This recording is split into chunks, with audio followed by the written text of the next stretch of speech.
ati ng'ombe itakosa kunyamba. Sasa mimi nauliza jameni, kwani sisi wote ambao sisi tumekuwa vaccinated, kuna mtu amekosa kunyamba kwa sababu alikuwa vaccinated? Lakini kama iko hiyo sindano ama chanjo ya kusimamisha kunyamba, nafikiri idungwe watu wenye wananyamba mambo ambayo hawaelewi.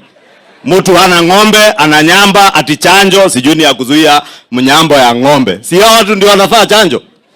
Wachanjwe wasichanjwe? Si umesikia hao Sudi amesema hapa?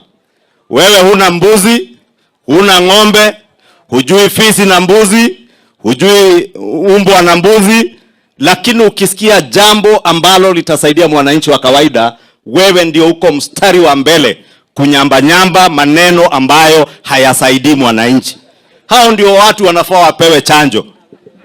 Na hata wakati COVID ilikuja, Mheshimiwa Rais, unajua chanjo hata ya COVID hakuna mtu alishurutishwa. Wewe ukijua ni maisha yako unakimbia unachanjwa. Kweli si kweli? Hata hii ya mifugo ukijua vile pia ametuelezea ndio itakupea bei inayofaa kwa mfugo yako. Wakati mifugo wanapata magonjwa wakifa, wewe ndio unaenda hasara. Kimbia, weka chanjo kwa mifugo yako, usisikize watu ambao wanapotosha, viongozi ambao wanapotosha.